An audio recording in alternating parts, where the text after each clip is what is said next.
Moving into our new house in South Central Pennsylvania was supposed to be exciting. The house was built in 2007, it was brand new. Our family was thrilled to settle into a place we could call our own. But right from the start, something felt off. There was an oppressive weight in the air, an unsettling feeling that we weren't alone. I was just a kid then. My imagination ran wild. Shadows seemed to move in the corner of my eye. I felt a constant presence watching me, following me. It was unnerving. I couldn't shake the feeling that something was amiss within the walls of our new home. I tried to tell myself it was just the newness of the house. Maybe I was just a little scared. But deep down, I knew it was more than that. Something was lurking in the shadows of our new home, and I feared it wouldn't be long before it revealed itself. One night, I had a couple of friends over for a sleepover. We were all giddy with excitement, telling scary stories and giggling under the covers. As the night wore on, the stories turned creepier. The laughter died down. A silence fell over the room. That's when we heard it. Footsteps. Heavy, deliberate footsteps coming from the hallway outside my bedroom door. They were slow and methodical. Each step sent shivers down my spine.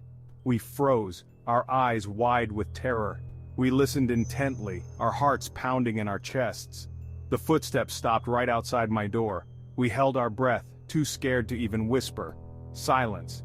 Then, the footsteps moved away, fading into the darkness. We didn't speak another word that night. We just huddled together, paralyzed by fear, until the first rays of dawn crept through the window. It wasn't just me and my friends who experienced these strange occurrences. One night, I was awakened by my dog Buster, growling fiercely. He was staring intently at the doorway, his hackles raised, teeth bared. He had never acted this way before. It was as if he sensed something sinister. Suddenly, Buster let out a terrifying yelp and bolted from the room. I followed his gaze to the doorway, and that's when I saw it. A swirling black mass, hovering just outside my bedroom door. It was shapeless, yet menacing.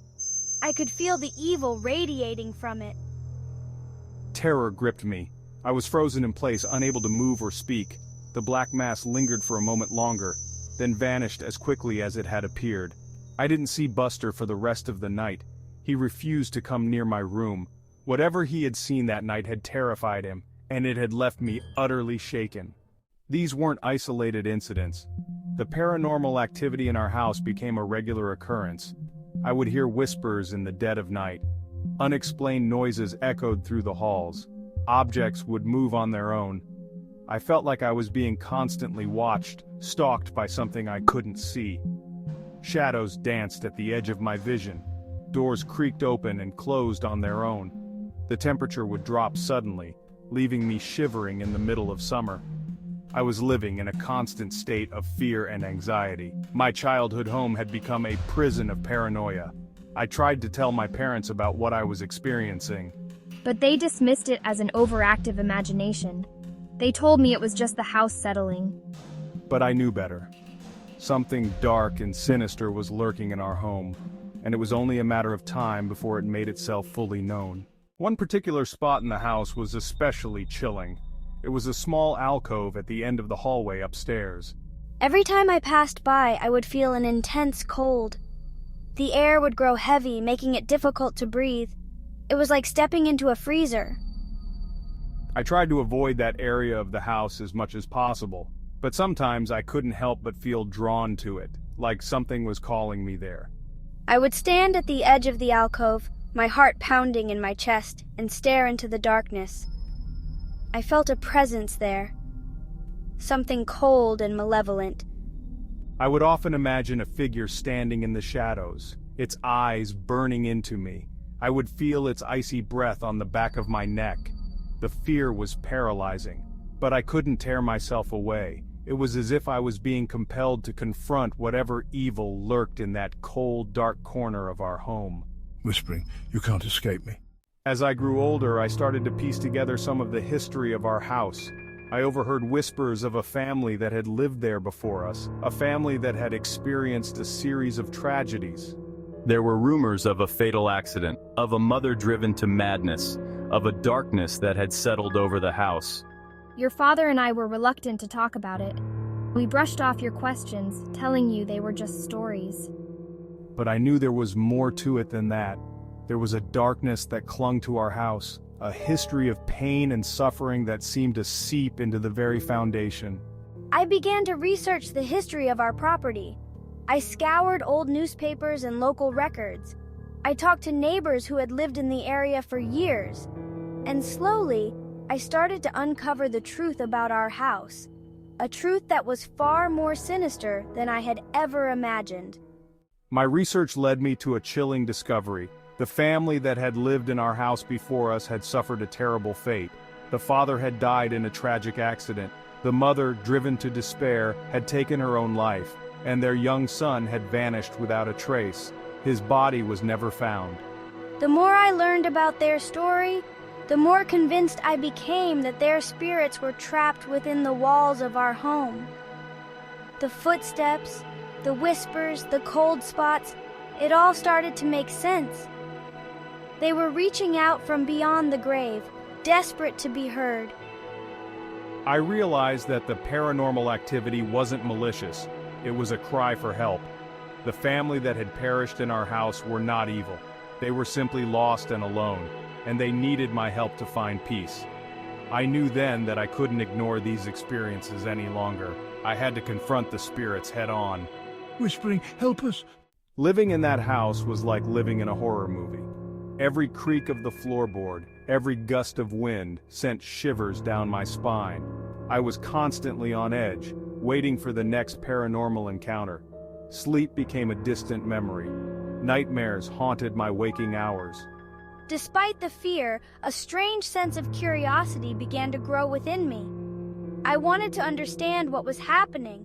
I wanted to communicate with the spirits that shared our home. I devoured books on the paranormal. I researched different methods of spirit communication. I was determined to unravel the mysteries of our haunted house.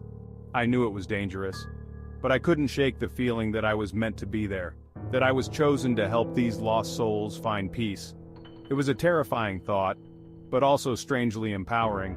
I was no longer just a scared kid. I was an investigator, a seeker of truth, and I wouldn't rest until I uncovered the secrets of our haunted home. I began experimenting with different methods of spirit communication. I tried EVP recordings, hoping to capture the voices of the unseen. I used dowsing rods, trying to connect with the energy of the spirits.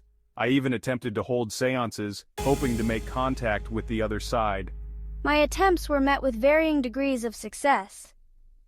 I captured some intriguing EVPs, faint whispers and disembodied voices that sent chills down my spine.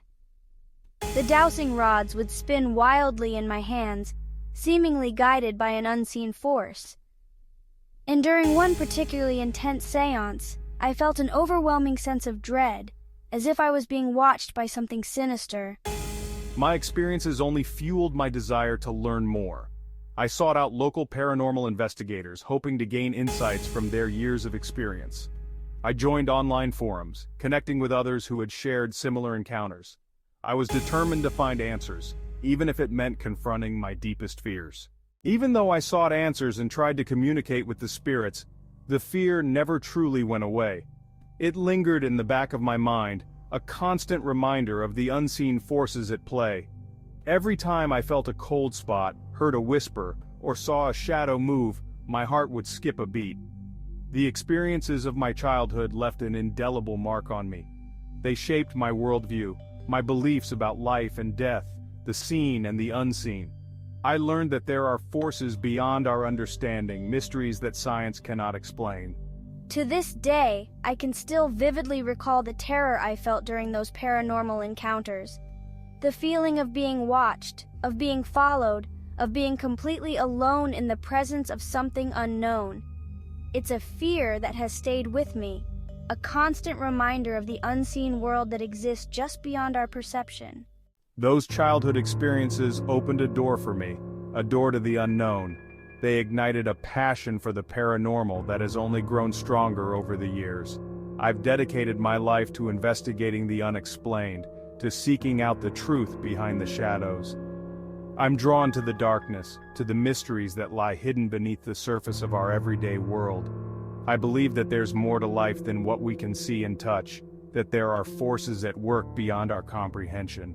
The haunted house of my childhood may be long gone, but the memories, the fear, and the insatiable curiosity remain. They serve as a constant reminder that we are not alone, that the veil between our world and the next is thin, and sometimes when we least expect it, it's lifted.